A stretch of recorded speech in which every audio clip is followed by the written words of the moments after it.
But man, they just I got to tip my hat to them. I mean, like seriously, Ole Miss had a hell of a season, and they did this in this playoffs without their head coach Lane Kiffin, who has already said, "Hey, man, I'm going to I'm going to LSU." Ole Miss defense made me mad last night. They should have because their defense was not that good, but it hadn't been that good all season long. So to start this thing off, welcome to the Great Debate Show, ladies and gentlemen. I'm live on YouTube. I'm live on TikTok. The Great Debate Show is available wherever you get your podcast. Follow the Great Debate Show on all social media platforms and follow the Great Debate Show on all social media platforms and follow the Great Debate Show on the YouTube channel. And hit that notification bell while you're at it because you just never know when your favorite unk might pop back up. And I'm up right now. And I'm here to talk about, again, YouTube. Excuse the look. I am, I've been in and out of my home and a hotel for the next month or so.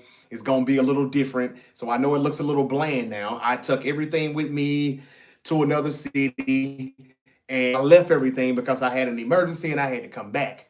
And so that's why you don't see Steve Young, Michael Jordan, the Money in the Bank briefcase, my heavyweight championship belt, none of that. I apologize, but I'll be back in that city in my hotel on Sunday evening. And after all the NFL wildcard games are wrapped up, except for the Monday night game, Pittsburgh, Houston, I'll be here to chop it up with you or be there to chop it up with you. Right now, though, I want to talk about Ole Miss. And Ole Miss had a great season. It's a good story. Everybody started rooting for them because they feel like their head coach bailed on them. And that is true. But I wasn't so hard on Lane Kiffin because, Lane Kiffin did what Lane Kiffin has always been doing. For the past decade, he will go where he can go to as a stepping stone, get his feet wet. But, he will help that program out, that college program. And then when it becomes something and he becomes hot, he hits the bricks. He goes to the next best thing. And this time it was LSU. He's done this before many a time, so it didn't surprise me. Was he wrong for it? Yeah, kind of. But he started to look more wrong the more Ole Miss continued to win.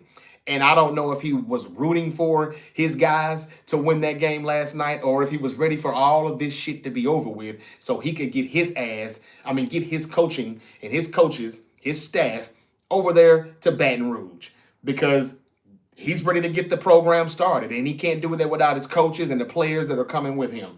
But I want to just take the time, though, to say that Ole Miss showed a lot of grit, a lot of grind, a lot of resilience, the perseverance, and how they went about their business and continued to play ball. They could have gave up the first playoff game against Tulane. We knew they could beat Tulane, but they didn't have to play hard. They didn't have to, fight to win that game. They could have lost the very first one. And then when they upset Georgia, it was like, whoa, they didn't give up. They kept playing and they left it all on that football field. If that defense could have been a little bit more better and a little bit more tougher and physical, and if they could tackle better in that first half last night, this game still could have went any other way. Now, I will say Miami is the better team. They won. They should have won. However, it's a controversial call at the end of the game last night. And the controversy comes from the no defensive pass interference call. Now, everybody's kind of split on this decision. Some people think that Miami shouldn't have gotten a flag. Some people think that the receiver was interfering with the corner just as much as the DB was interfering with the receiver. I disagree. I think it was defensive pass interference, and I think the only thing that you saw from the offensive guy, the wide receiver, was him trying to get the defender off of him from pulling on him so he could make a play on the football. And he wasn't allowed to make a play on the football. I am so tired of having this conversation about, and I'm going to read your comments in a moment, ladies and gentlemen, but I want to run through this because I got so much to talk about. Not only Miami and Ole Miss last night, but Indiana and Oregon tonight. Is Indiana on upset alert? I'll talk about it. I got all kind of wild card games to discuss a little bit more, and the John Harbaugh talk just keeps on going on. Why is he such a hot commodity in the league right now? I said he would be when he got fired, but I also said he should and would get fired, and he did, and he wouldn't be number one on my list. But I got to talk about it. Mike McDaniel is out of Miami, mainly because of Harbaugh being available. Um, I'll talk about that in a moment. Also, the Trae Young trade. People ain't really kind of talking about that much because he went to the Wizards. But is this good or bad for Trae Young? It's a lot to unfold, a lot to untap. And I think, though, again, I agree with my guy LaRon on TikTok Live. It should have been called as a defensive pass interference. I agree with you, buddy. And the reason why I say that is because, what's up, B. Wayne? How you doing, brother? Where you been? He said, what up, doing? Happy New Year. Ricky P going to be on the field Sunday? I don't think so. But I'll get to the Niners and the Eagles game momentarily. What's up also to Glitch Trap? He said, who was your favorite player? My favorite player in all of sports? Man, that's a tough one, man. I don't know, man. It's not like back in the day where Michael Jordan was my favorite. Deion Sanders was my favorite. This is just a different time.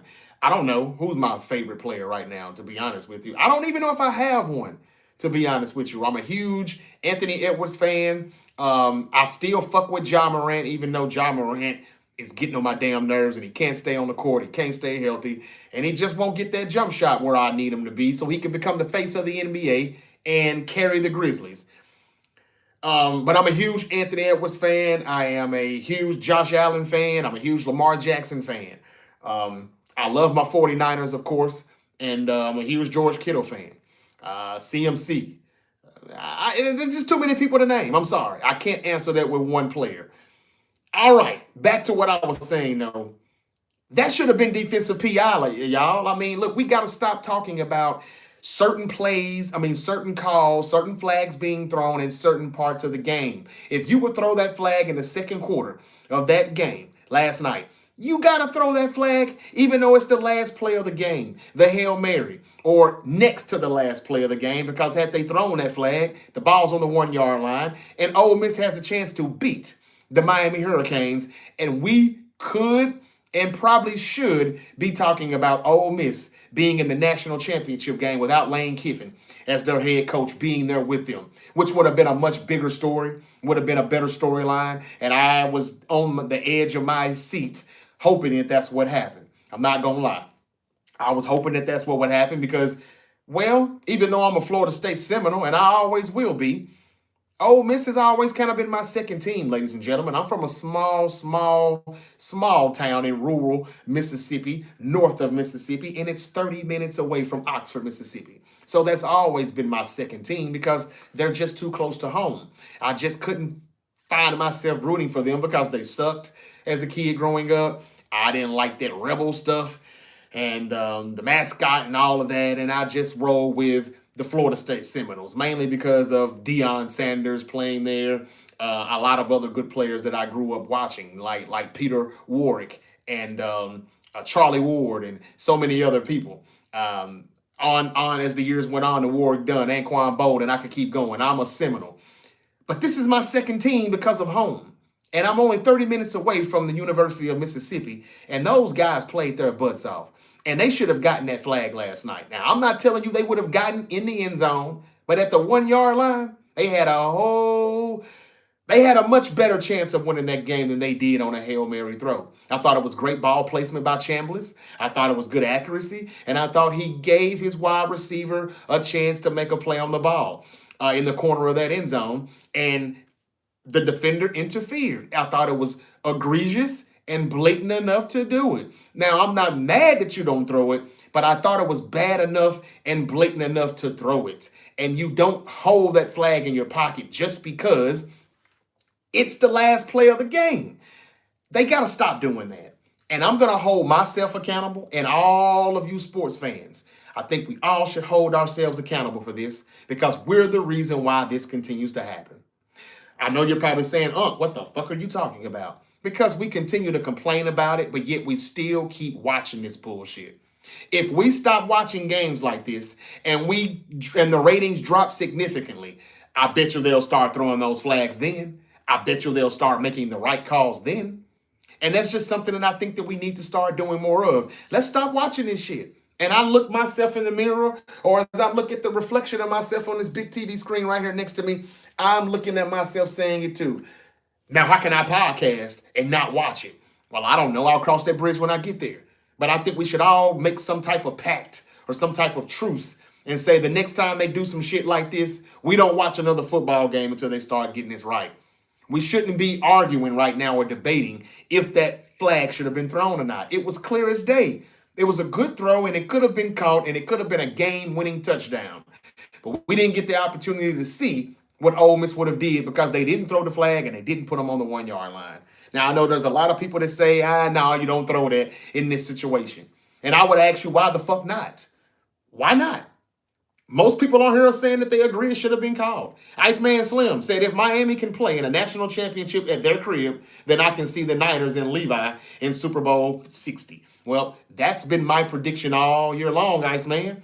And you've been following me, so you know I've been saying that. I predict my Niners to be the third team in NFL history to win a Super Bowl in their home stadium.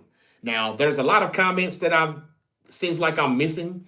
I'm not seeing anything really pop up anymore. I want to thank Jim Maxwell and LaRon and Iceman Slim and Margaret Core and everybody for joining me. Go Eagles. See you on Sunday. Right back at you, Margaret. Ole Miss defense made me mad. Okay, I read that already. I don't know. I'm not seeing any more comments. Let's see here. How do I do this? There we go. Let's get these things going. All right. There we go. It's like I just opened up the flooded gates. As a Cowboys fan, I will be rooting for you all against the Eagles. Well, thank you, Nat. I appreciate it. And y'all, I'm going to tell y'all why I'm not as optimistic about us winning this Sunday as I once was. I don't know if we'll have Ricky Pearsall. I don't know if we'll have Trent Williams. We may have Trent Williams. But Ricky P., I got some things to say about him. But I'm not going to be too hard on him because I know that this is an injury that he just never healed 100%. And he just re-aggravated it. Now, the ankle is something different, but that knee, this is something that goes back from when he first missed time. And he came back and he's worked through it. We've got to commend him for that. But you just hate to see him not being able to work through that now because this is when we need him the most, the playoffs. And we would be at home right now with the number 1 seed had we had him last Saturday night against the Seahawks. I think we probably would have because we still had chances to win that game without him and without Trent. But I'll get to them in a minute. Back to Ole Miss. Y'all shouldn't have any reason to hold your heads down. It was a great season. And the fact that you won 2 playoff games without your head coach who bailed on you and went to LSU thinking that you all weren't going to make it that far any damn way. And it almost backfired on him because the longer Ole Miss played, the longer it would take for him to get his staff together. And that's why I kind of wish that they had won this game. And I think that they probably could have had they put him on the 1 yard line. And it sucks. But again, Miami, they did lead the time of possession. I don't want to waste my time just saying woulda, coulda, shoulda because Miami had the ball for 40 minutes of that game, I believe. They ran the ball down their throats. Ole Miss defense did not get enough stops. But with all that being said, and Beck was outstanding when he needed to be. I know we kind of give him a lot of pushback at times, but he was good when he needed to be. And we'll see how that works for him when he gets to the NFL if that happens. But looking at Beck and what he's did at Georgia and what he's did in Miami, we got to give him his props, whether we like him or not, hate him or love him. The underdog's on top.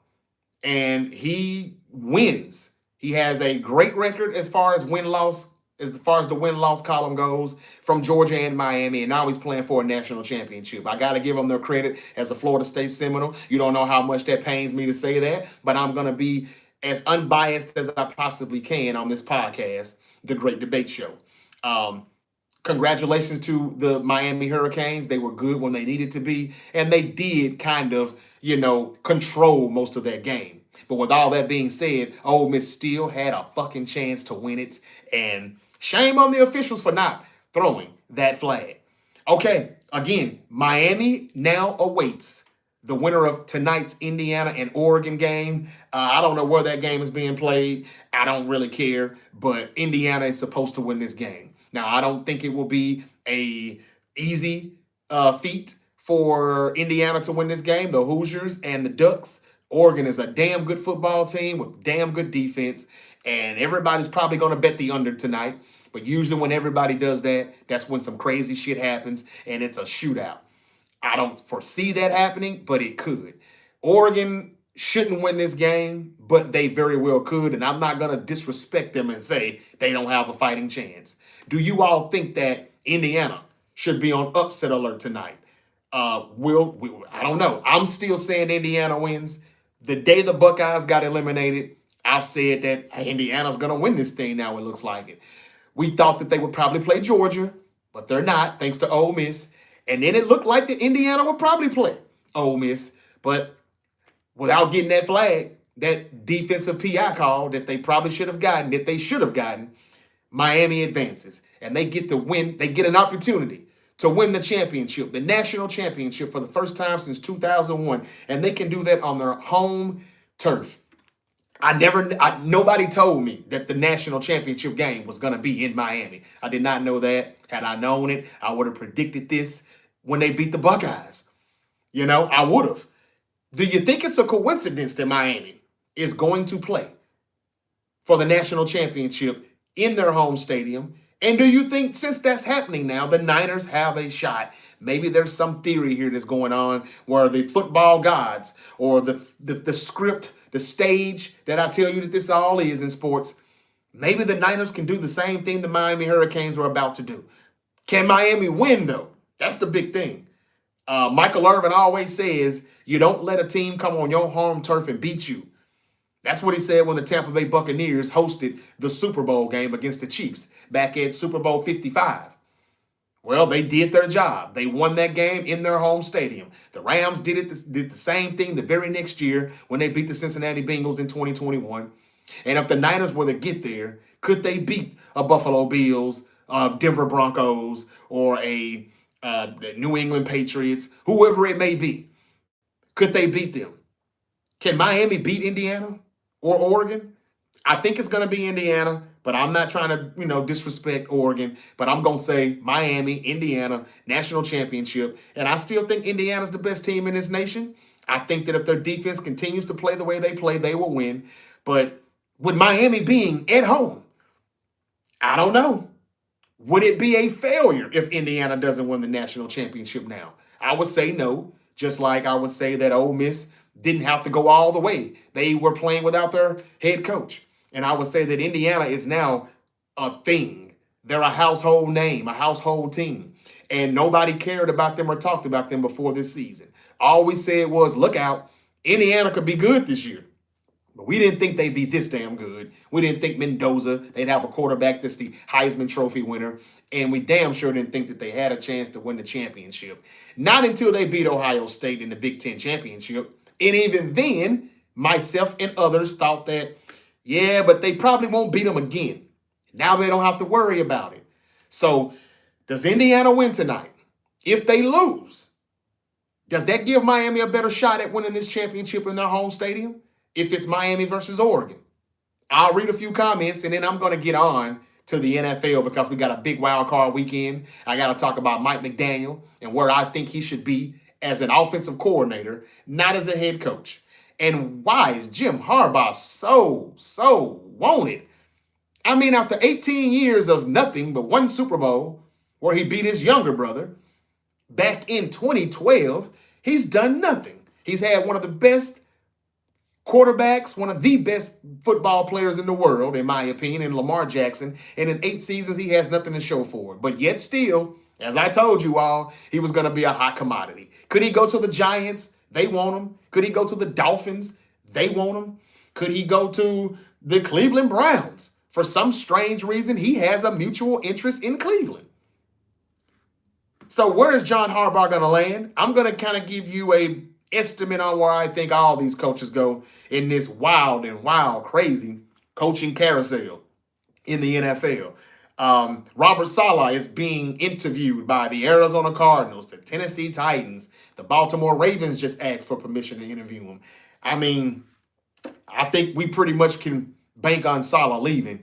We thought he'd be one and done, but I didn't even think he'd get this many calls, knowing that the defense just hadn't been that good.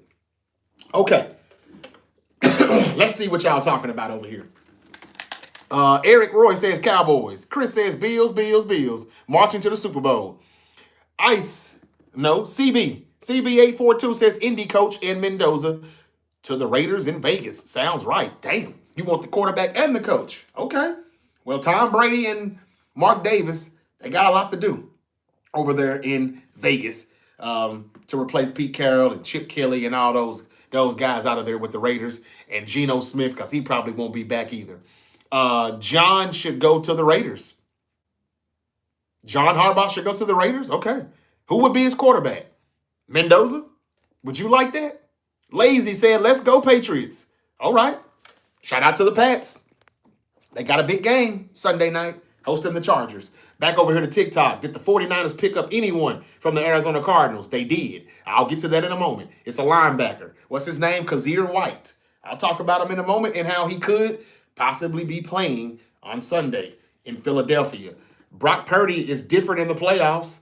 Well, I sure in the hell hope he... Hold on. I don't know if you mean that in a negative or positive light, but if you mean it in a positive light, I hope you're right. The Goon 21.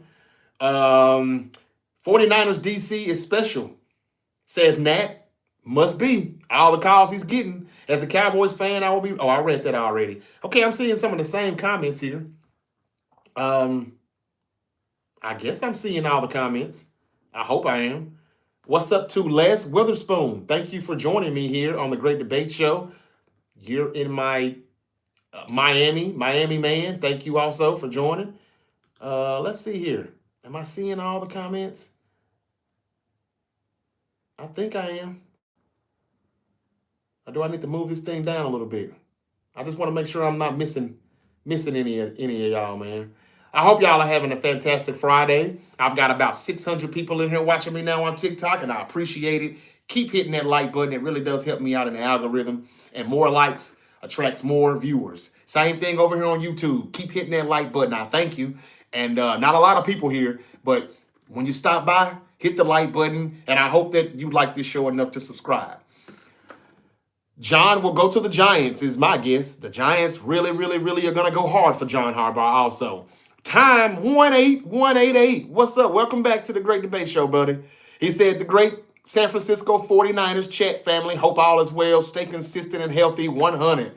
Same to you, Time. Appreciate that, brother. Jag should rebrand to the Cheetahs. I wouldn't be opposed to that. What's up to West Cone? He's got it looks like that's the Charger emoji with the lightning bolt. And yeah, I think he's saying Chargers. I like that. Respect. I wish you guys would actually get the upset, because if not, I'm going to have to be pretty hard on Justin Herbert unless he throws for 300 plus 400 yards and gives the Chargers offense every chance in the world to win the game, but the defense lets them down. Unless that happens, we're going to have to point out the fact that Justin Herbert has lost another playoff game and still doesn't have any playoff wins. We would have to talk about why that is on Sunday night if they lose to the Patriots. I know nobody's really giving them a chance. I understand that. But the Patriots defense got some holes in it now.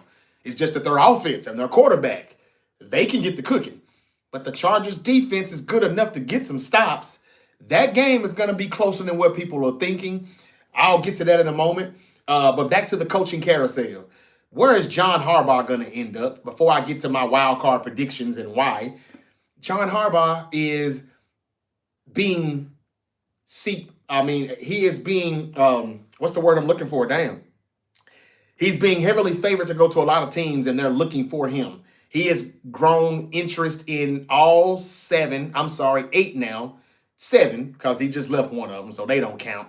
There's 8 available coaching jobs available, and 7 out of those 8, they all want to kick the tires on John Harbaugh. And Adam Schefter said the day he got fired, or the day after he got fired, when there was only 6 teams looking for coaches, that there were 7 teams with interest. That means that there was a team who has a head coach that hadn't been fired, wanted John Harbaugh. Now, was that the Dolphins? Because they fired Mike McDaniel on early Thursday morning, and Harbaugh got fired on Tuesday evening. Very well could be the case. Zach Taylor didn't get fired with the Bengals, even though he should have.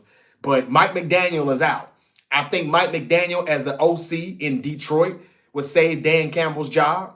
I think Mike McDaniel as the OC in Baltimore would really help Lamar Jackson and whoever the new head coach for the Ravens should be. I don't think it should be Mike McDaniel. I think he should humble himself, which I'm sure he has. And I think he would be open to taking an offensive coordinator job. And I think wherever he goes, if he does a good job at that for the next couple of seasons, he can get right back into the head coaching carousel. But right now, if Mike McDaniel went to Detroit, Baltimore, I would love for him to come back to San Francisco, even though we're still playing football right now. But I think if we get blown out Sunday, like most people think we will, Kyle's going to get on the phone and say, man, you want to come back home? And I'm sure he probably would pick us over these other teams. However, how do you turn down calling plays for Lamar Jackson? How do you turn down calling plays when you've got Jahmyr Gibbs and maybe David Montgomery will still be in the backfield? And you've got the receiving core that the Lions have, Amon-Ra St. Brown and those guys.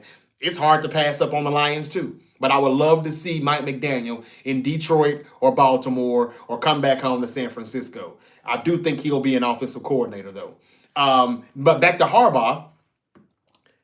The Dolphins fired Mike McDaniel because they heard that John Harbaugh, this is the rumor now, take this with a grain of salt if you will, but they're hearing that the Dolphins heard that John Harbaugh would have interest in the Dolphins if the job became available. Now, just like that, 24 hours later, after that rumor started floating across the internet, guess what? I want to thank you, Checkos1. Thank you for following me on the Great Debate Show here on TikTok. Thank you so much. I appreciate the follow. The Dolphins did this because they heard that John Harbaugh may want to coach the Dolphins. And the Miami Dolphins are moving fast because nobody talked about this. Ja Morant is on the trade block. The Grizzlies have now begun to entertain offers for Ja Morant. This just came through right now from Bleacher Report and ESPN Shams. I just got through talking about Ja Morant being one of my favorite players, even though he's pissing me off lately. I know his time in Memphis is up. The Miami Heat is a good place for Ja to go. Eric Spoelstra, Pat Riley, this is where he probably needs to be to humble himself and, be disciplined and be held accountable and show some restraint and maybe one day become the face of the league like he should. The Timberwolves is a team that's also monitoring this trade. They didn't get Trae Young. The Wizards got him, but they were looking at Trae Young. So Ja Morant as a team is a player that the Timberwolves are going to be looking for. That's the breaking news that just came through. Trade deadline is coming. It's approaching, and Trae Young got it started going to Washington. I'll get to that in a moment, but I just had to say that because they interrupted me, and I think that's worth talking about. Ja Morant is on the trade block. It's official. The Grizzlies are listening. I knew it was coming.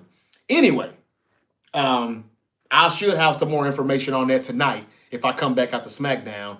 I'll see what I'm hearing now that I'm back home for the weekend here in Memphis, Tennessee. Okay, Harbaugh to the Dolphins. Would anybody like that? Why would you want to go to the Dolphins? Tua's probably not going to be the quarterback. Or does he like Tua and he wants him to stay? I don't know. But Troy Aikman got hired. Nobody's talking about this, but ESPN broadcaster, Monday Night Football, one of the greats, one of my favorites, Troy Aikman, color commentary, has been hired by the Miami Dolphins briefly to help the Dolphins with their general manager their general manager search. They've already hired a general manager. Yeah, they hired a Packers exec, and I don't want to screw his name up. Let me see if I can pull this up real quick. One second. What is this guy's name? Hold on 1 second, y'all. I got it in here somewhere. It just happened. It just happened earlier this morning. The Dolphins have already hired. Let's see here. Yeah. No, that's not it. 1 second, y'all. Man, where did it go? The Dolphins already hired a general manager, though. And Troy Aikman had something to do with that. They did it pretty quick. This was pretty fast. I mean, the day after they fired their head coach, Mike McDaniel, they've already brought in, there it is, the Dolphins hired the Packers exec, John Eric Sullivan. He is now the Miami Dolphins' new general manager, according to Adam Schefter. This happened about an hour or so ago. The Dolphins have hired John Eric Sullivan. That is correct. from the Green Bay Packers. Is this a good look? Yes? No? What do you think? I hope you all can still see me over here. Yeah. Okay. So, yeah, was that a good look? Do you think it was? That's what happened this morning. The Dolphins have a general manager. Now, John Eric Sullivan, the former Packers exec, whatever they saw in him, maybe it's the fact that they got good young receivers. They've got Jordan Love. If you like Jordan Love, they've got Josh Jacobs, who they signed in free agency a season or so ago. They made a big trade for Micah Parsons. Now, he wasn't their general manager, but as an exec, I'm sure he had something to do with some of the moves they make in the front office. So now that Troy Aikman has helped the Dolphins find this John Eric Sullivan guy from the Green Bay Packers front office, who is he going to hire? This thing may happen pretty damn fast as far as John Harbaugh going to Miami. Now, the Giants are going to do whatever they can to pull the trigger to get John Harbaugh. He has some interest in the Giants as well. Jackson Dart, I'm sure, is one of the reasons why. Remember, they drafted him and, what's his name, the guy that got hurt, Scatterbo. Still got Malik Neighbors coming back at wide receiver next season. You've got Abdul Carter. Hopefully he progresses as a pass rusher. You still got Brian Burns and all them boys, Dexter Lawrence. The Giants got some names. You know what I'm saying? I know it doesn't look like it when you look at them on paper and then you look at them on the field and you see the record and the results. But Scatterbo going down earlier on in the season was a huge blow. Malik Neighbors going down early in the season was a huge blow. And then they fired their head coach, former head coach now, in Brian Dable. But the Giants, it's not a bad job. But, man, sunny South Florida, South Beach, Miami, 305. If you can get a quarterback, and I don't know who that would be because the Dolphins are probably not going to trade Lamar Jackson to Miami now that they fired Harbaugh. They're telling you that he is the problem more than it is Lamar Jackson. And I agree. That should have been happened. But what if Baltimore was so nice and kind enough to trade Lamar Jackson to Miami and Harbaugh still got his man just in a different place? That would be great. But we know that's not going to happen. What would make Harbaugh want to go to Miami then? Tyreek Hill? An aging Tyreek Hill coming off of a major knee injury yet again? I don't know. But the rumors are he would want that job if it was available. And 24 hours later, they made that motherfucking job available. The word was that Mike McDaniel was going to help the Dolphins front office in the general manager search. And now all of a sudden he's out and there's a new general manager in.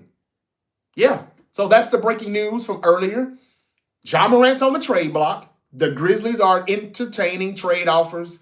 And Mike McDaniel is out as head coach of the Dolphins, which happened yesterday. But they've already hired a general manager just like that. Troy Aikman moves fast, doesn't he?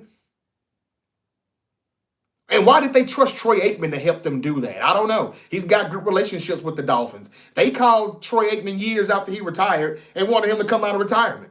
He told that story some years back.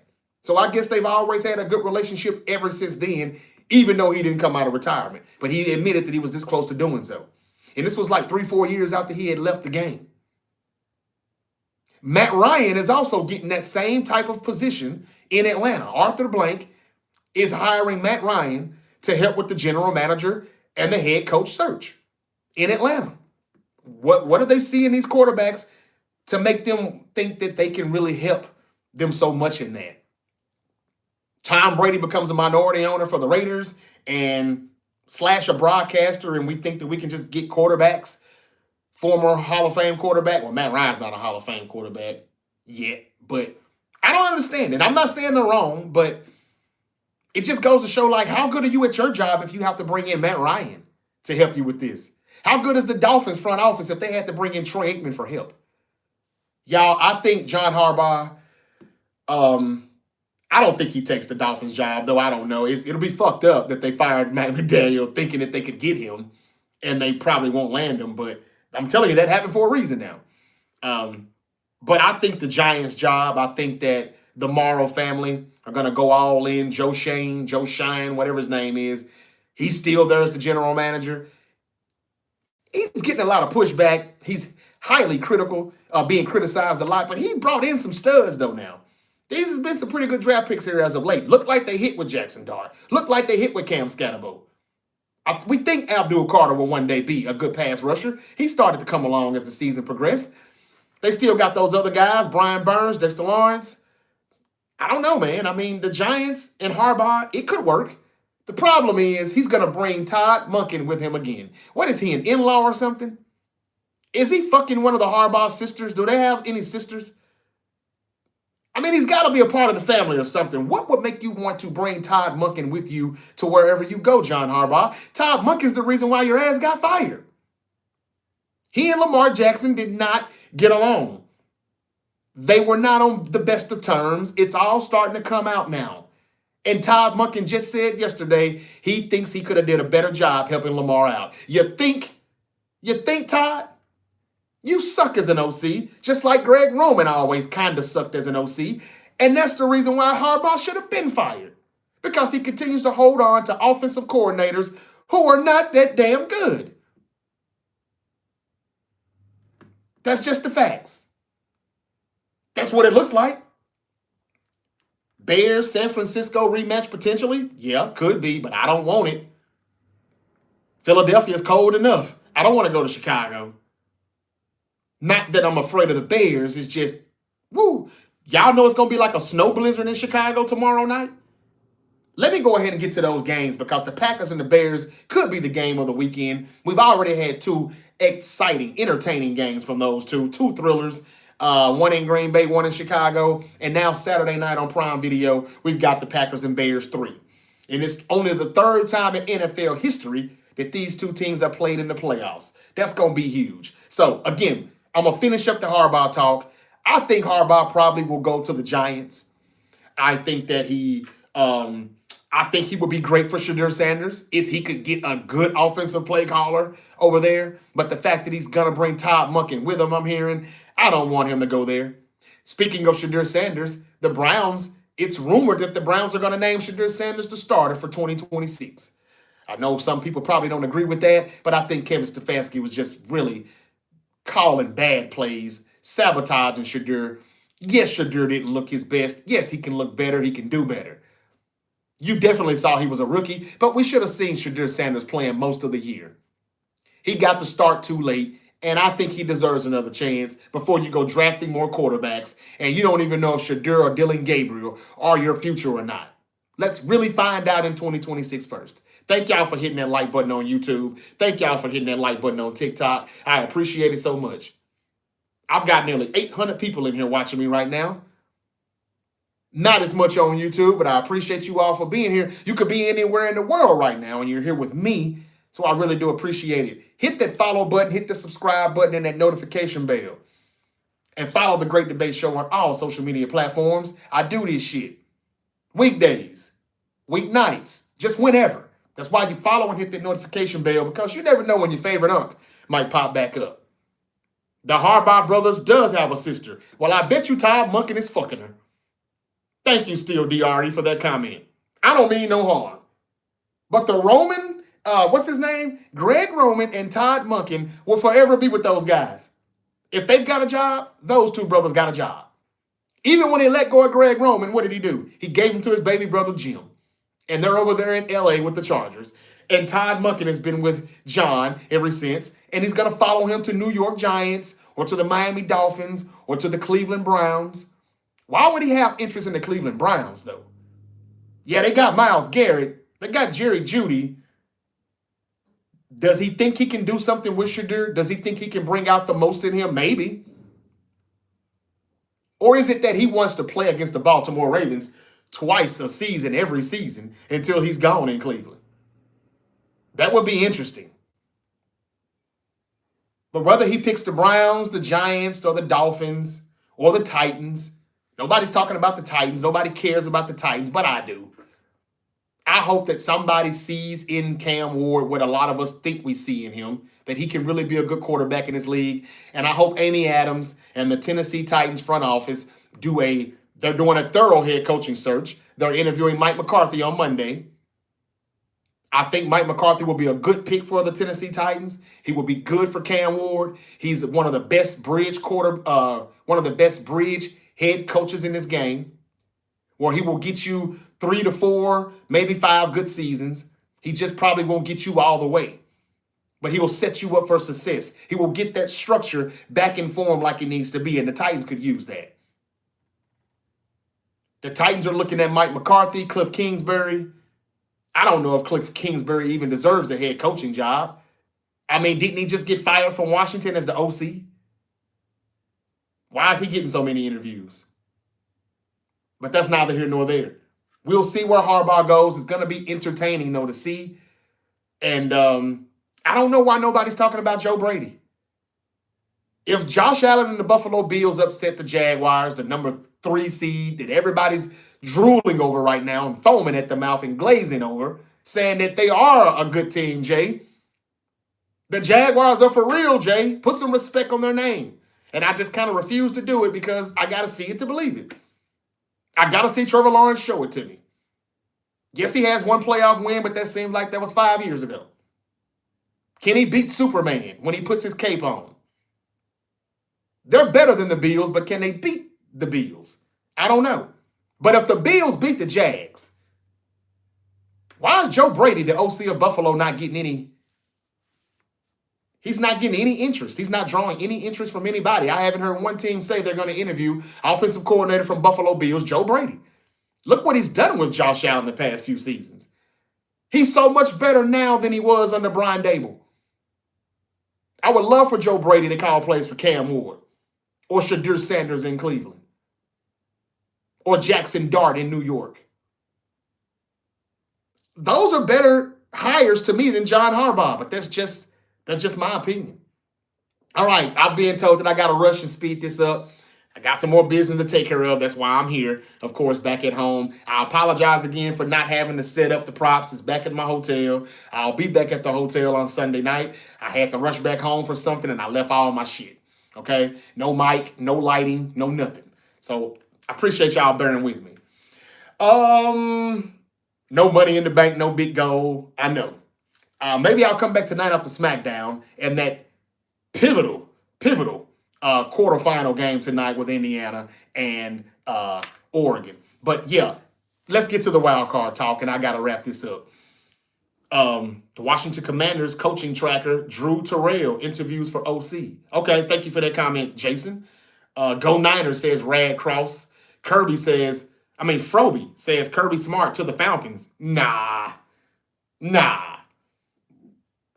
What are the Falcons going to do? They want John Harbaugh too.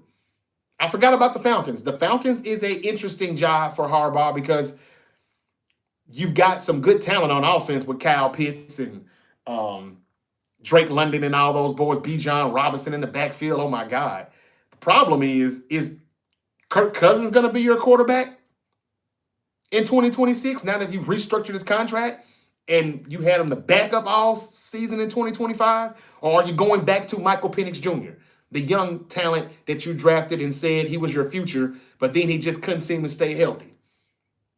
That remains to be seen on if Harbaugh would take that job or not. Does he like Michael Penix?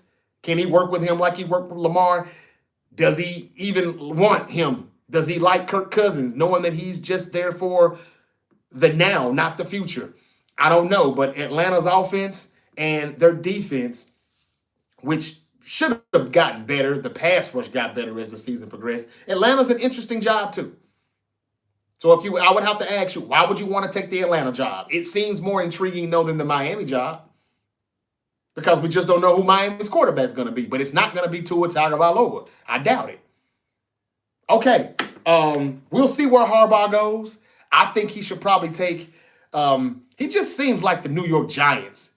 He's a Northeast guy. It just seems like he'll probably take the Giants job, and I think they're going to throw everything at him. Everything. Like, if they fire the general manager after 1 year, he'll probably get those duties too. That's how much they really want him from what I'm hearing. I would say that Cleveland, I think they should go get a Joe Brady from Buffalo. I think they should go get, they'll probably end up with a Cliff Kingsbury or something like that, though. The Atlanta Falcons, I don't know who they're going to get. I think Mike McDaniel calling plays for Atlanta would also be good. But I don't think Mike McDaniel should be a head coach for any of these teams. Send him to Detroit. Send him to Baltimore. Send him back to San Francisco where he belongs. Or send him to Atlanta as an OC. I think that would be great. And the Titans, I think Mike McCarthy is the hire for them. If not him, I would say Joe Brady is somebody they should be looking at. I don't know why they're interviewing Jason, what's his name? Jason Garrett. I don't know why he's getting all these interviews, but he is. The Robert Sala's probably going to take the Cardinals job. The Ravens just asked for permission to interview him as well. Nobody's talking about the Dolphins defensive coordinator. I spoke of him a few weeks ago. Anthony, what's his name? Anthony Weaver. That's a big name that people should be looking at. He would fit the Baltimore Ravens as their head coach. He used to be their DC. Now he was in Miami. He's a leader amongst men. He's well respected and well liked. I think Anthony Weaver, the DC for the Dolphins. I think Jesse Minter, the DC for the Chargers. He'll get some interest if they upset the Patriots on Sunday night. These are some more names that should be named in this head coaching carousel. But every team needs to be very careful with this, because if you look at what Detroit did when they lost Ben Johnson to the Bears, the Lions aren't in the playoffs and the Bears are. As a number 2 seed at that.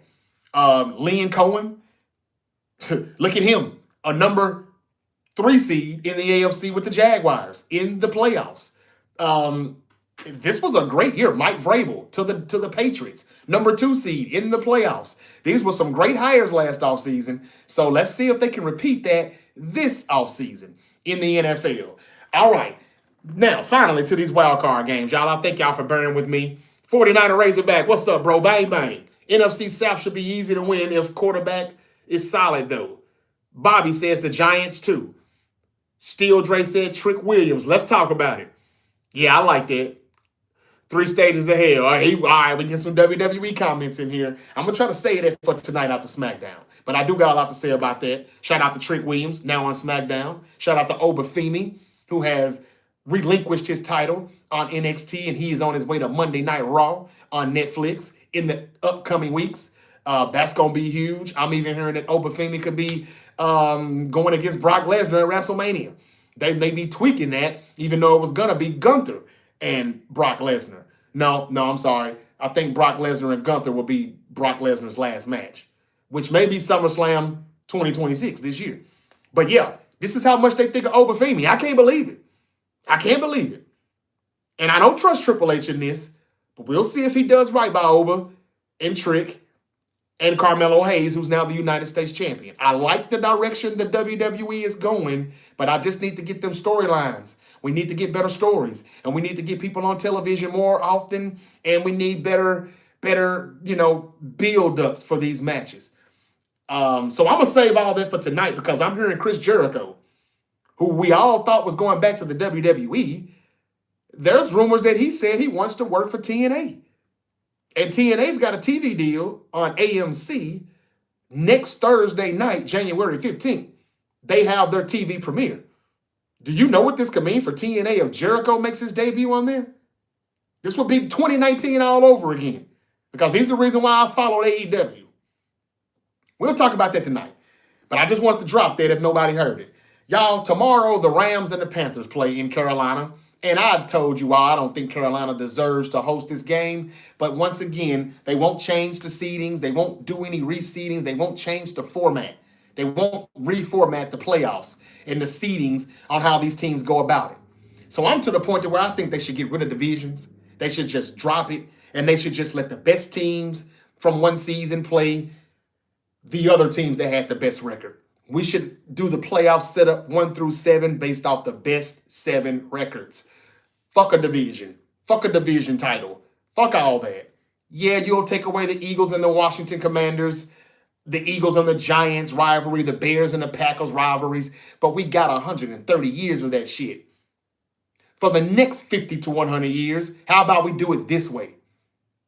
So I came up with a solution to where I thought that we could prevent the Panthers hosting the Rams. The Rams are a much better team, and they have a better record, even though they didn't beat Carolina this year. This game shouldn't be in Charlotte, North Carolina. And I'm not hating on Panther fans. I'm not hating on the Panthers, y'all. I said that the Panthers would probably be a playoff team this year. I said that they would be anywhere between 8-9 and 10-7, but I didn't know which one it would be, so I went 9-8. And they went 8-9. That shouldn't be a playoff. That shouldn't be a playoff berth or NFC South title, but it is. So I think the Carolina Panthers, who shouldn't even be in the NFC South, they probably should be moved to the NFC East. And the Dallas Cowboys is the real team that should leave the NFC East and go to the NFC South. I'm sure Cowboy fans would love that. They would win the division a lot more. We've seen enough of the Cowboys and Eagles. If we were to keep divisions, I don't even think we should keep divisions, but I'm just saying, why are the Indianapolis Colts in the AFC South? They're in the Midwest. Maybe they should be in the AFC North or the AFC East like they used to be back in the early Peyton Manning days.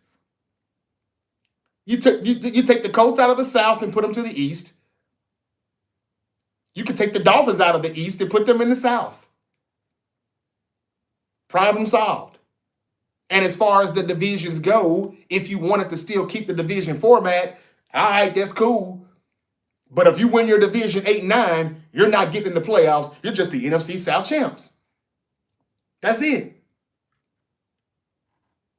If no team in the NFC South makes the playoffs, so be it. So be it. Who cares? The Rams should be playing somebody else today, though, and I'm only saying that because of the formats and the seedings. It needs to be something different. I remember my team in 2013 finishing at 12-4, having to go to Lambeau Field and play the 9-7 Packers, who we beat, but we had to do it in the freezing cold, the frozen tundra. Then we had to go to Carolina. Then we had to go to Seattle. That was bullshit. And even though I'm a Niner, the Rams shouldn't be on the road this weekend. So I just wanted to kind of say that, and I'm going to give you a more thorough breakdown on how they could fix this shit with the seedings and the playoffs and the division or no divisions at all, because I think it should just be the best 7 teams. We can keep the AFC and NFC maybe, but I would get rid of that too, to be honest with you. I wouldn't mind seeing the Eagles and the Steelers playing each other more, and that would be a new rivalry. I wouldn't mind seeing the Bills and the Eagles play. That was a good game. The last quarter was. I mean, it's just, it makes it easier, too, for people to say, well, all we have to do is win the division. Would the Patriots be a dynasty if they went in the AFC East for the past 2 decades? That was so damn sorry. Jason, I already reported that. The Grizzlies will entertain offers for Ja Morant. Thank you. I already reported that, though, about a half hour ago. Okay, I'm losing time. Anyway, the Panthers do get to host the Rams. Can they take advantage of it, though? Probably not. Now, I did tell everybody that the Panthers are a tricky team because they're very inconsistent. They will beat teams that they probably shouldn't beat, and they'll lose to teams that they should beat. And they've already beaten the Rams this year, and their secondary is better than Tampa Bay's. They will get interceptions. Tampa Bay didn't really do much of that. I don't know what happened to the Buccaneers. So I would say that you got to watch out. 10.5 may be a little bit too much for the Rams on that point spread, but they probably will still cover it. Some people are putting the Rams on upset alert. After losing to them already about a month ago in North Carolina, I don't think they lose at Carolina again. Devontae Adams should be suited and booted and ready to go Saturday. Puka Nacua, Matt Stafford. I know the Rams kind of slipped a little bit the past few weeks as the season ended, but yeah, I'd be surprised if the Panthers got this upset. I would. Would I be mad at it? Hell fuck no. I'd be laughing my ass off.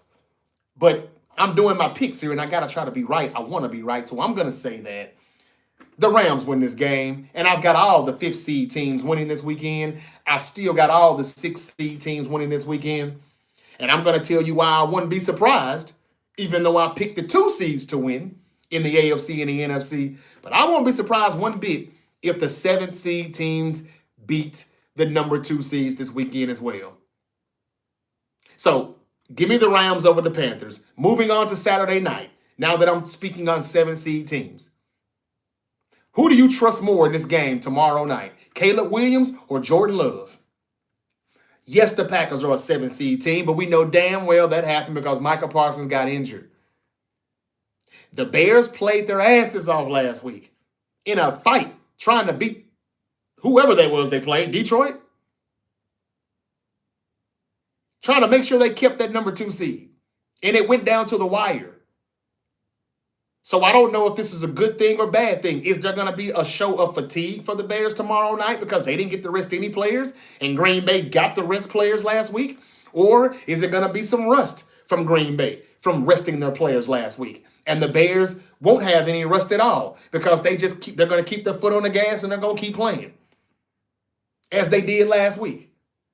I don't quite know.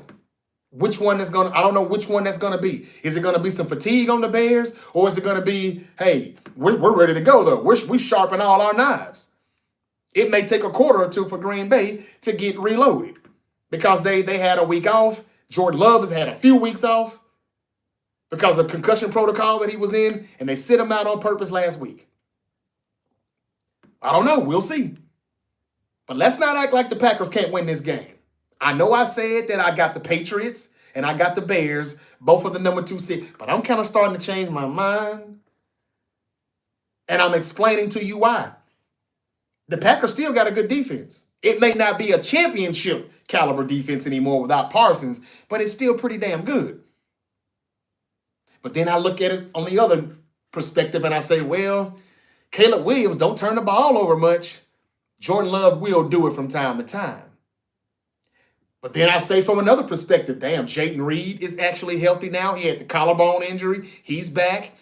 Christian Watson is back. And boy, when he's healthy, the Packers offense looks so much damn better. If they get Josh Jacobs going, man, this could be another thriller, another Saturday night thriller. We just had one a few weeks ago. But it's going to be a snow blizzard near the Chicago area. And I don't know how much that's going to affect this game tomorrow night. But I look at the Bears and their running game and their offensive line. If they can keep that going and run it down their throats because of the lack of pass rush that Green Bay has now without Parsons, then it's easy for me to stick with my Bears pick. It would be much easier for me to do so. But I'm kind of undecided now. I'm not going to lie to you. The Bears defense does get the most turnovers in the league. And sometimes it just seems like those teams just give it to them because they don't really do much to force those turnovers. The Chicago Bears lead the league in forced turnovers, but their defense is a bend but don't break type of defense. They're not that good. I watched Brock Purdy and my 49ers put up 40 plus on the Bears just a few weeks ago at Levi Stadium. Now, I'm not telling you they do that at Soldier Field if they have to play them next week in the playoffs. But they done it. Yes, the Bears had their way with our defense, but our defense is trash, and we've been knowing that all season long, ever since Fred Warner and Nick Bosa and Micah Williams, who was setting the edge. The 49ers defense was ranked 6th against the run before we lost our rookie edge defender, Micah Williams. Now we're 26th against the run. So we've been bad. So I don't want to hear that. We've been bad. Yeah, the Bears scored on us. But I'm talking about what we did to them. You don't think Green Bay can do that a little bit? Now that their receivers are all healthy? Jordan Love is back. Josh Jacobs and company. Matt LaFleur. They split the season series 1-1. And while the Bears almost beat the Packers at Lambeau Field, the Packers almost beat the Bears at Soldier Field. They were both coming down to the wire. This is going to be a great game. I think it could be the game of the weekend. Although if my Niners upset the Eagles, that'll be the game of my week, for me. But, yeah, on paper, I don't know, man. I'm so undecided. But I kind of think the Packers win this game. And if the Packers do upset them, the Bears and the Packers are not that far off. Even though the Packers are 7 and the Bears are 2, let's be real. There's not that big of a gap between those two teams. We've seen them play twice. Not that big of a gap. And I think that the Packers can win this game. And if they do, they go to number 1 Seattle next week. And they can beat Seattle too.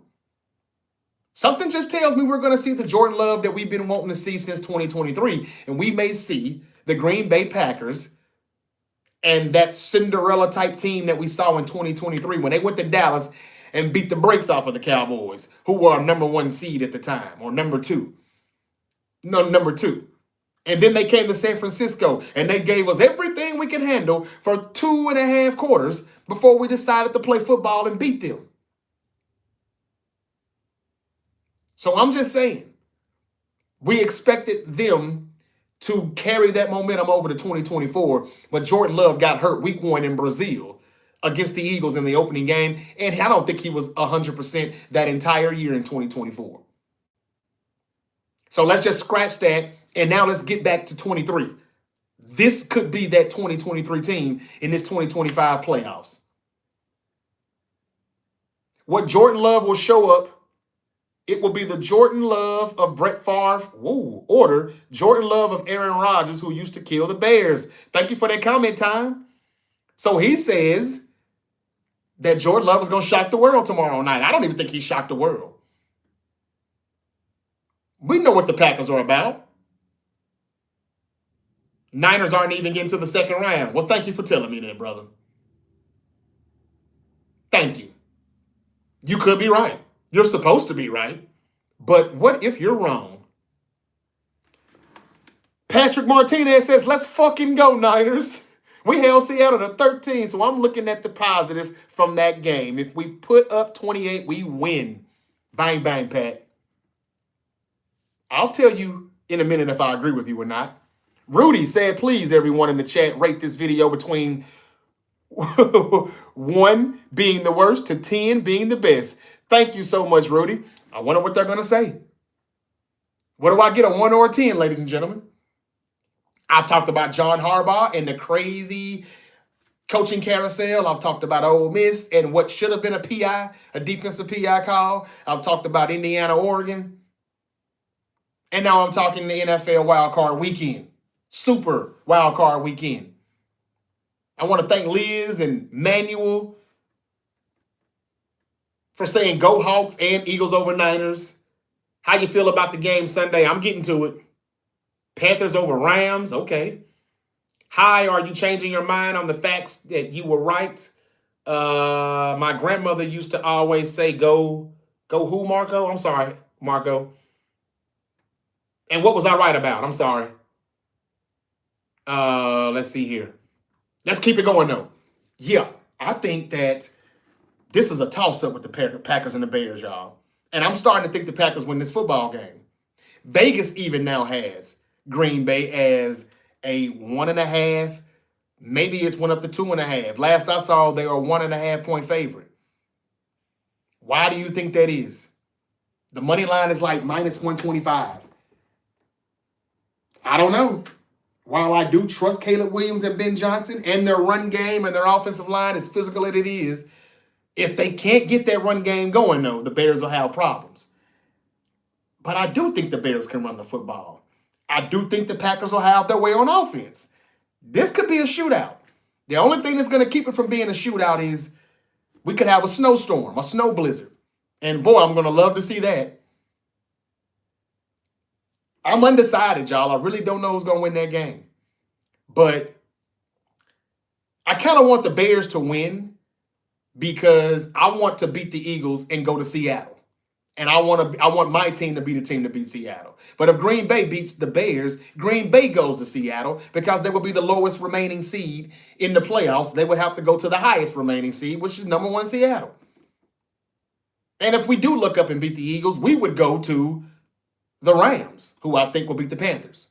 Now, if the Eagles win, the Eagles get to host the Rams next week if Green Bay wins. So I'm sure the Rams will be going for Green Bay because they would get a home game next week.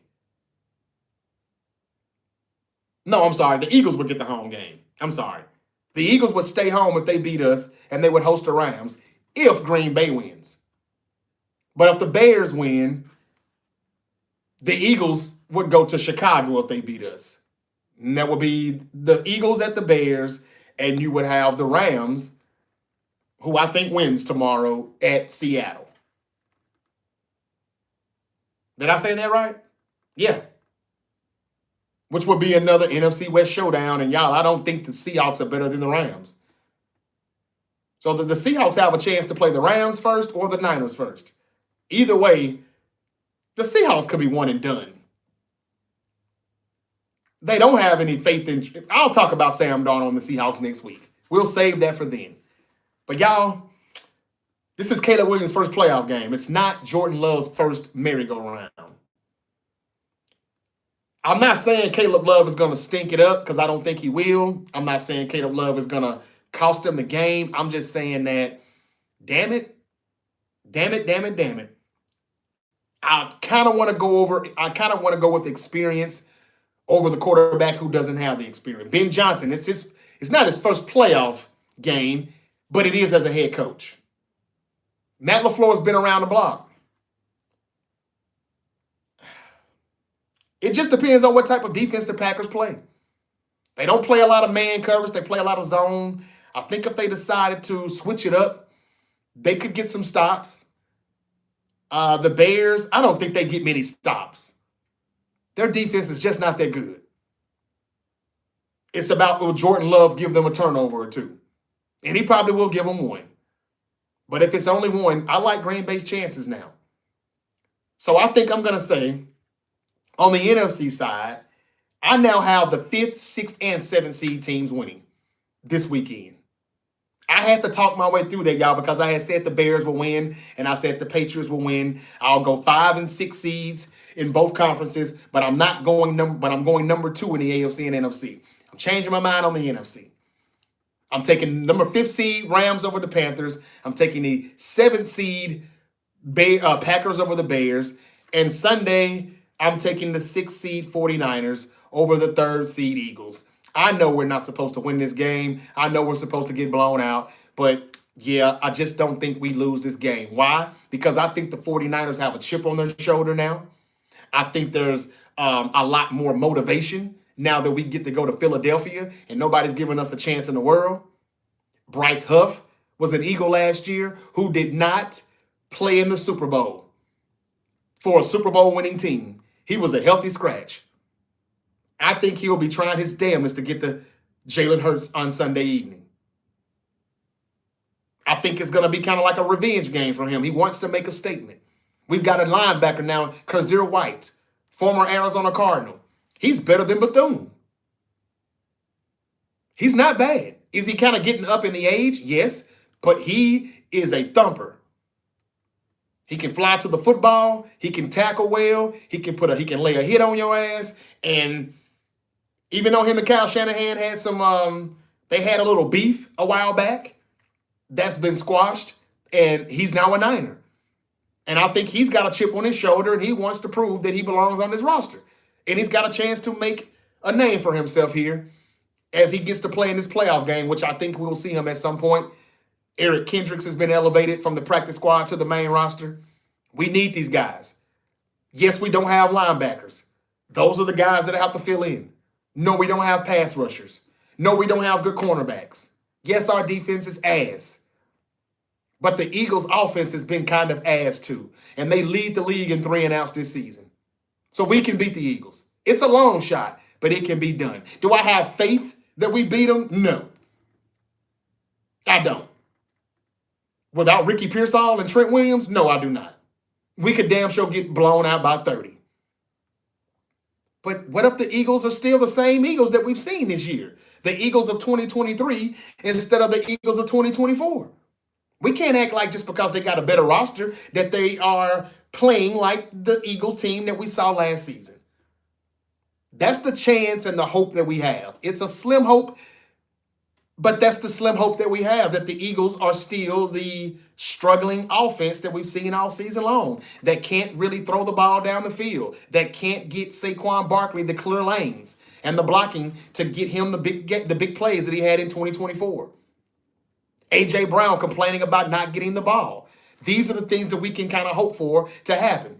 And if we can just get a few stops, which I think we can, because their offense has been stagnant. It struggled. We got a chance. The Eagles' defense is good. Don't get me wrong, and it's gotten better over the month of December. However, what you saw last Saturday night against Seattle, I don't think you see that this week. I think we can put up 24, 27 points if Kyle Shanahan does his damn job. Even against the Eagles defense, we're not going to score 40, I doubt it. And I've said that we got to score 40 to win. But the Eagles don't have to score 40 to win either. And they probably won't. This seems like a 27-23 game, in my opinion. 27-24. Maybe 24-20. I don't see either team getting in the 30s. So, yes, I still give my Niners a chance. Do I really believe what I'm saying? No, not really. But I got a theory here that just like the Hurricanes are going to play their home game, they're going to play the national championship in their home stadium, which I did not know until last night. I predicted all year my Niners would do the same, and I'm just going to stand on that and keep that theory alive until they go home and exit the playoffs. That's just it. I don't go back on my word. I said we were going to go to the Super Bowl and play the Bengals. I got to stand on us going to the Super Bowl playing somebody. And maybe that's the thing. Miami plays the national championship in their home stadium. The Niners do it 2 months later. Maybe that's how it's staged and scripted to be. Because I don't think it's real, it's fake. And if we beat the Eagles, it's probably because it's fake. But I got the funniest feeling. Jalen Hurts struggles on zone coverages. We play all zone all day. We can't really play man-to-man. We can't really blitz. And he's too good at man coverage and blitzes, so why even bother, Robert Saleh? You want to get one of those jobs at Arizona, Baltimore, Tennessee? Show your ass off and come up with a good game plan here. And let's figure out a way to slow down the Eagles. If we can get off to a 6-0 start, 2 field goals, and we continue to get a 3 and out or a 5 and out, you know what I'm saying? Something like that. And the Boo Birds start in Philly because you know the Eagles fans don't play that shit. They get impatient very quickly. We can start to take over this game and get the Eagles offense out their game, out of their rhythm, force them to start calling plays that they wouldn't normally call. As easy as the Eagles could win this game, I could also easily see the Niners upsetting the Eagles and they finally get rid of their head coach. What's his name again? I can't even think of his name. And their offensive coordinator. Why? Because the Eagles head coach, Nick Sirianni, is not going to fire his offensive coordinator, and that will be his job too. People are not looking at those different perspectives. Yes, they can kick our ass. Yes, they should kick our ass. They've got the most talent from top to bottom. They got us beat. But CMC is still a talented-ass running back. We've seen that this year, right? Nearly 100 catches, nearly 1,000 receiving yards, 1,000, rushing yards. Come on, y'all. He's had a better season this year than Saquon. We can't overlook that. Brock Purdy has looked better than Jalen Hurts the past 6 weeks. We can't overlook that. George Kittle is better than Dallas Goedert. We can't overlook that. We just need Ricky Pearsall to take the top off the defense and Trent Williams to block because the Eagles are healthy.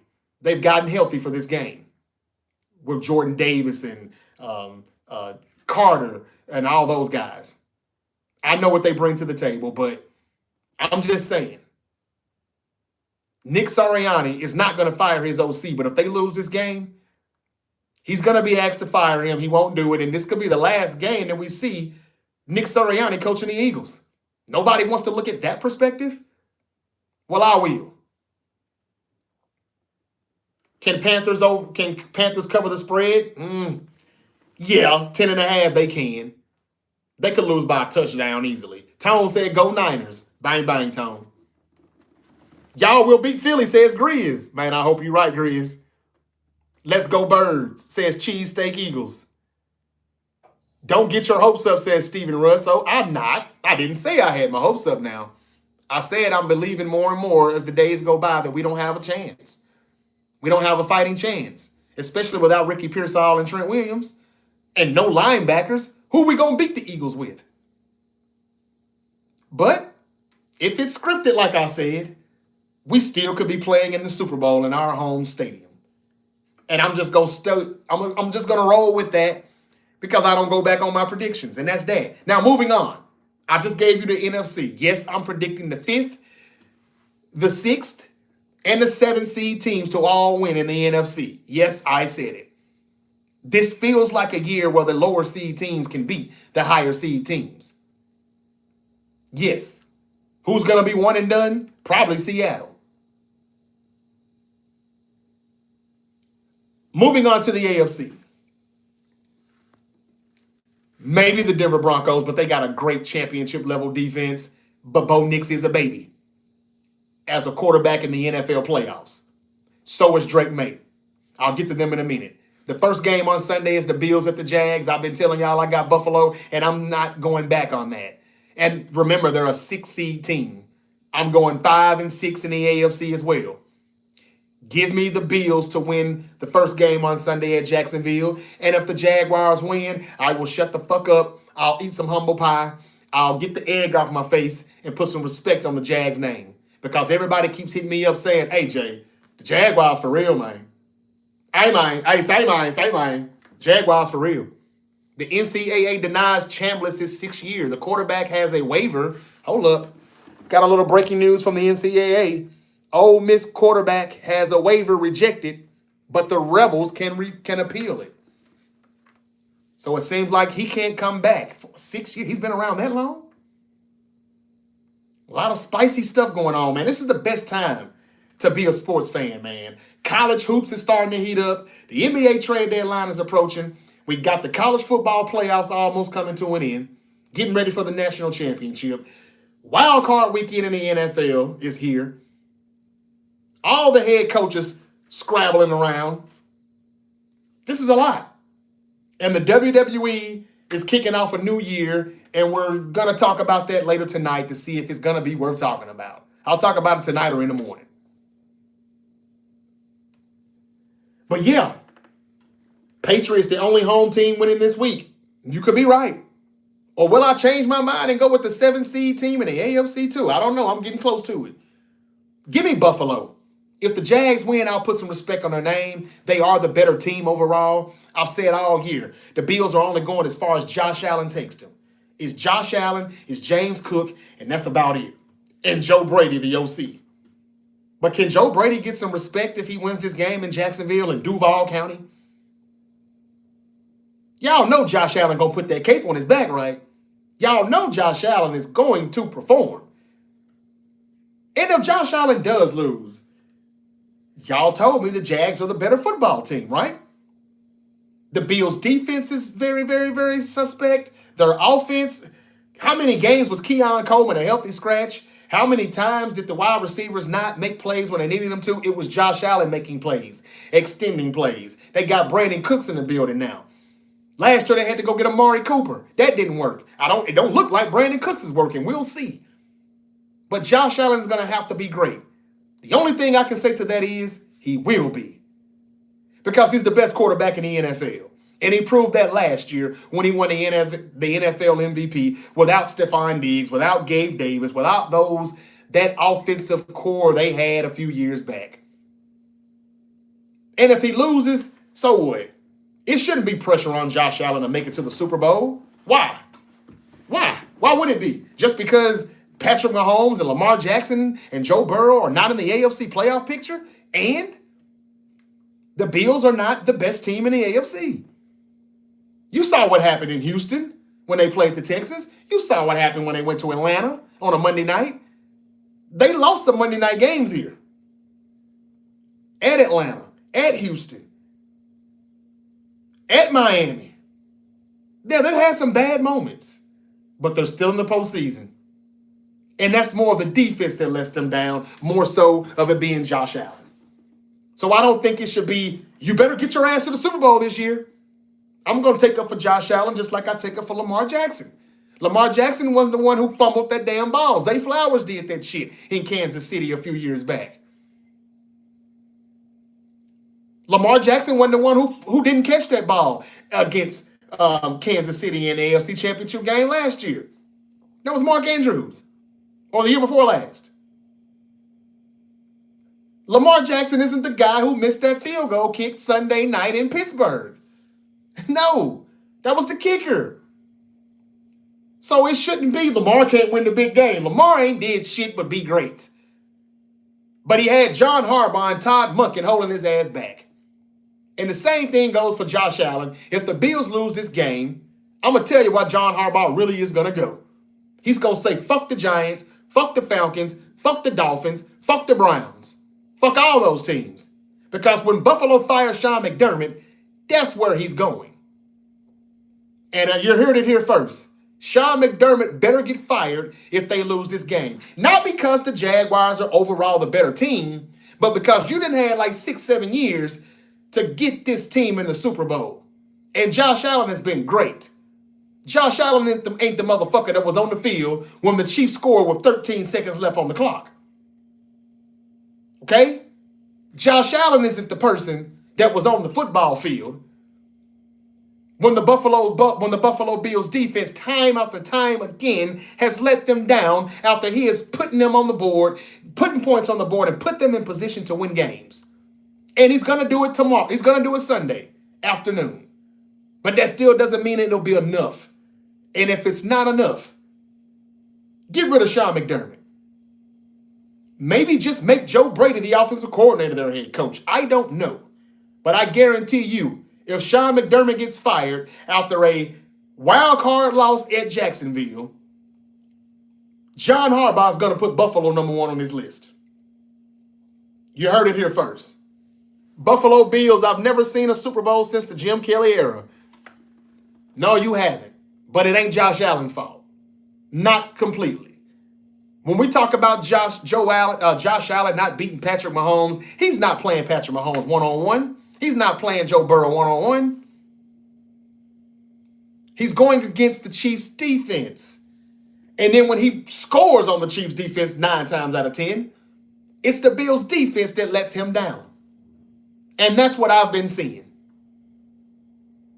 So I just wanted to put some respect on Lamar and Josh's name. I'm picking Josh Allen to win, but if he loses, let's get rid of Sean McDermott. And I think it happens Sunday night, Sunday evening, Monday morning. I think it can happen. I know you're not hearing it, but John Harbaugh is available now. And now you're going to find out who are some of these teams who are really happy with their head coaches or not. You know when y'all always get on me for talking shit about Kyle, no style, Scamahan, and y'all be like, well, who you going to replace him with, Unc? Who you going to replace him with, Uncle JJ? And I say, I don't know. What if the Niners get dragged on Sunday afternoon and it's all Kyle's fault and the offense looks bad 2 games in a row against the Seahawks, dominated, against the Eagles, dominated. Injuries or not, just what if he looks terrible? And John Harbaugh is available. What if Jed York shows you then? That's who I'm going to replace him with. Now, I don't want no damn John Harbaugh. I'm just saying. I'm just trying to make a point. Now you're starting to find out some of these teams who won't let their head coaches go because they don't know if they can find anybody better to replace them with. The Miami Dolphins just showed you, what if we have somebody that we think is better, a better replacement, we'll fire your ass. And Mike McDonald, who was supposed to come back in 2026, won't now because they think Harbaugh's better. And I guarantee you, if Buffalo loses and Harbaugh hasn't taken a job by Sunday evening, Sean McDermott's going to be the next one on the list. I still think there's a chance that we get 1 or 2 more firings. I don't think it's done. Sean McDermott could be next if they lose, and Mike Tomlin still could get not fired, but mutually agree to part ways if they get upset by Houston. Because everybody tells me Pittsburgh is winning this game, even though Vegas has the Texans as the favorite. I'll get to that in a minute, and I know I stayed on the Bills way too long, but I had to give you that scenario. I've got over 1,500 people in here on TikTok, so I must be saying some good shit. That may be a record on my TikTok live stream. Thank y'all so much. And if y'all are saying some stuff, I can't see it. I'm seeing the same comments kind of jump around. But I've been here for like 90 minutes, and I got to wrap this up. Give me the Bills, though. But if they lose, Sean McDermott is out, and they're going to do everything they can to get Harbaugh. Josh Allen's going to have to be great, but I expect him to be. We'll see. Give me the Bills, all right? And then after that, we get the Niners and the Eagles, and I've already gave you the Niners, and I'm still going with that theory that we're going to host the Super Bowl just like the Hurricanes are going to host the Natty a week from Monday.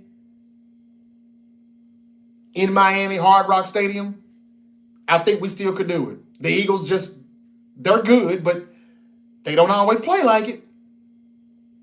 So fast forward to the Patriots and the Chargers.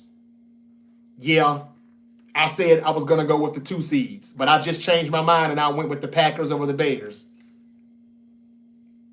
I tend to want to trust Jordan Love a little more than Caleb Williams, even though Jordan Love will turn the ball over a little bit. Caleb Williams doesn't do that, but this is Caleb Williams' first playoff game ever in his career, in his young career. The Packers are well rested. The Bears, they was in a dogfight last week. So I'm going with that 7 seed. Now, will I do that with the Chargers? I kind of want to. But the Chargers just don't have enough. I love khaki pants. The Harbaugh that I do like, Jim Harbaugh. I like John too, but he's not a good coach. He's overrated as fuck. But we're going to start to say that about Jim if he doesn't get some playoff wins here for the Chargers. That's what they brought him in here for. What are we going to say about Justin Herbert if he loses again? He hadn't won a playoff game yet in his career. Last year, he got beat by Houston in Houston.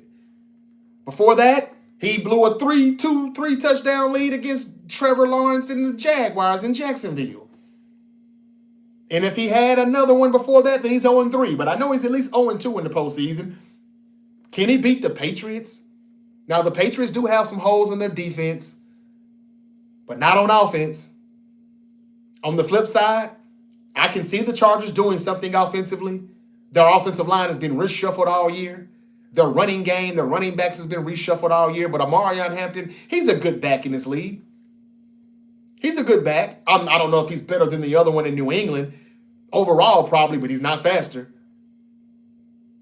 The main key to this game is the Chargers defense versus the Patriots offense. Drake May can sling that bitch. Oh, he can throw it. And he's real accurate with it, too, and he throws a beautiful ball. But Derwin James and those boys, they fly around the field. They're a solid defense. They ain't the Broncos and the Texans, but they ain't that far away. We were raving about this defense after they did what they did to Aaron Rodgers and the Steelers on a Sunday night. The only thing that makes me still want to say the Patriots win is that this is another West Coast team going on the East Coast. But that shouldn't be a deciding factor, should it? I picked the Rams to win in Carolina. I picked my Niners to upset the Eagles in Philly. So why wouldn't I pick the Chargers to upset the Patriots? Because I think the Patriots are just clicking on offense on all cylinders, and they're getting people back. Will Campbell is back activated on the main roster. He was on the injured reserve for a minute. There's a few other guys that I've gotten removed from IR, and they're ready to go. Now, is this going to help them or hurt them? We'll see. Will there be a little rust they got to knock off? I don't know. We'll see. But as much as I want to say the Patriots lose this game and get upset by the Chargers, I just can't do it. As much as I want Harbaugh to win this game, as much as I would like to come here and say, it's about damn time, Herbert, you got you a playoff win. Because I'm going to be very critical of him if he loses, unless he throws for 400 yards, 3 touchdowns, and his defense just let the team down. It's the only way I won't make a big fuss about it. Because we talk about Justin Herbert way too much in his talents, and he doesn't have any playoff wins. I know he doesn't have the best receiving crew, but neither does Josh Allen. And look what he's done over the years. I'm going to take the Patriots, y'all, but I'm not going to lie. I was very, very, very tempted to go with another number 7 seed team. I won't be surprised if all 5th, 6th, and 7th seed teams win this weekend. I just won't. But because the Pats are at home and Mike Vrabel's got them boys ready to go and juiced up, I just don't know if Harbaugh and the Chargers got enough. They've dropped so many bodies this year. From the offensive line to the running backs. Keenan Allen is not Keenan Allen anymore. Not quite. So Justin Herbert's going to have to be great. He's going to have to be Superman too. Can he be? I'll have to see it to believe it. So because of that, I'm taking the Patriots. And the Chargers have not been good on the East Coast this year. They've gotten blew out by the Jaguars in Jacksonville. They got beaten by the Giants at MetLife Stadium. they got beaten. That may be it. But still, they have not been very good on the East Coast. And it's cold, I'm pretty sure, in Foxborough this weekend. So there you have it, y'all. I'm picking the Rams over the Panthers. I got the Packers over the Bears. I got the Bills upsetting the Jags. It isn't really an upset when it's Josh Allen versus Trevor Lawrence. I guess it is, since it's 6 against 3. And the Jags are a better team. I just expect Josh to do more than Trevor would do for his team. Maybe Sean McDermott and his defense can get a stop here or there. Maybe. If not, his ass is fired. Hey, John Harbaugh, you'll love it in Buffalo. That's how I see it if they lose. But again, Rams over Panthers, Packers over Bears, Bills over Jags, Niners over Eagles, and I guess, Patriots over Chargers. The last time I said I guess, and I was that undecided, was when I said I guess Georgia will beat Ole Miss, and Ole Miss upset the Bulldogs. I hope I'm not making a mistake. Y'all, Trae Young got traded to the Washington Wizards. What do you all think of that? John Moran is on the trade block now. The Grizzlies are entertaining trade offers. I think he goes to Minnesota or Miami. What do you think? I got to start talking more about NCAA hoops and a lot of more stuff, man. I'm coming back tonight after SmackDown and the Indiana versus Oregon game, or I'll recap all of that shit first thing tomorrow morning on a Super Saturday. That's why you just follow The Great Debate Show on all social media platforms and hit that notification bell, because you never know when your favorite unk might pop back up. Niners always win away games, player. Hey, I said they're going to win in Philly. And I'm glad you said that, Justin. I mean, Integra boy. Look, man, the Niners are road warriors. I've always thought, under Kyle Shanahan's regime, they've been a much better team on the road than at home. I have. Problem is, this weekend, Philly's always better at home, too. So we'll see who's going to win that battle. But yeah, this feels like a 2021 season to me, where we beat Dallas, I think, first, but then we had to go to Green Bay, and nobody thought we'd win that one, and we won that one. And then, yeah, we went to Dallas and won, we went to Green Bay and won, and then we went to LA and almost won that one. It just feels like that type of season, and we'll probably come up short again. This would be the Rams that I have us in the NFC Championship against. If we beat the Eagles, then we go to Seattle, and we beat Seattle, then we'll probably be going to the Rams. Because I think the Rams beat the Panthers, and I think if they beat the Panthers, they go to Chicago, and they beat the Bears. Or if the Bears get upset, then the Packers go to Seattle, and I think the Packers can beat Seattle too. And then the Rams would go to Philly if Philly wins, and I think they'll beat Philly. But if we beat them, then we go to the Rams in the divisional round, and that's our second home, Levi South. SoFi Stadium. And I think that we will beat the Rams the second time around. We can.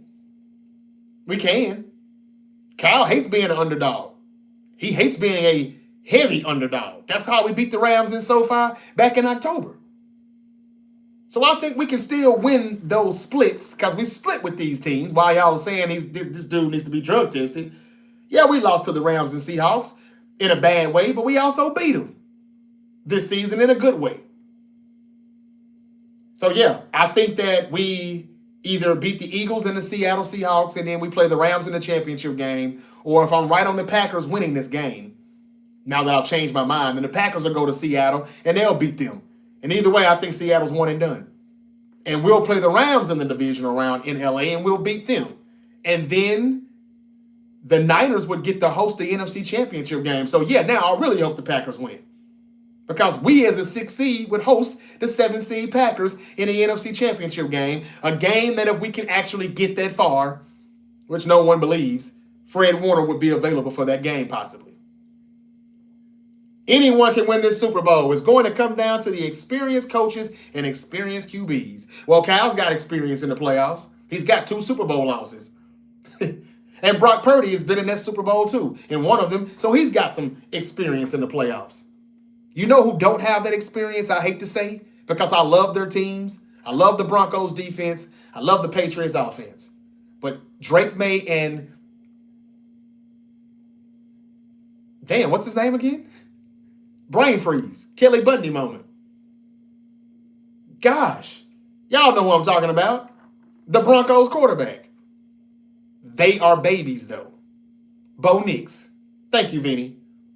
I just went blank. Drake May and Bo Nix are babies. They are. And that's the one thing that I can't put my trust in. This is a good weekend to win some parlays, y'all. Just imagine if all the 5th, 6th, and 7th seed teams did win on one parlay. Ooh. It'd be a great weekend. Oh, what a night, what a weekend it would be. I think the Patriots is the only team that'll win, though. Maybe. I'm not counting the Chargers out, but they just going up against the grain here. I think offensively they'll be fine, but defensively, as good as they are, as solid as they are, the Patriots going to put some pressure on their asses, boy. And eventually it may be too much. And they're going to be freezing their asses off. Boston is a long way from L.A. Foxborough is a long way from L.A. But other than that, other than the Patriots, I got all the 5th, 6th, and 7th seed teams winning this weekend. Call me crazy, but that's what I said. I want to thank Jose Diaz for starting to follow me on TikTok. Thank you so much, brother. He said, you were good until the end. Let's go. Mighty Rams. We got the MVP. Hey, I got a Ram fan giving me compliments. Thank you, brother. I appreciate it. I got a feeling we'll see you again down the road. This postseason, hopefully. We'll see. Is it snow in Philly? No, I ain't hear about no snow, Jose, but I did hear about it in Chicago for tomorrow night. I can't wait to see that game. Packers, Bears, who y'all got? Let me know in the comments. Keep them coming. I got to roll. Hadn't been in the gym in 2 weeks. All of this out of town and traveling stuff has really been getting to me, so I got to catch up.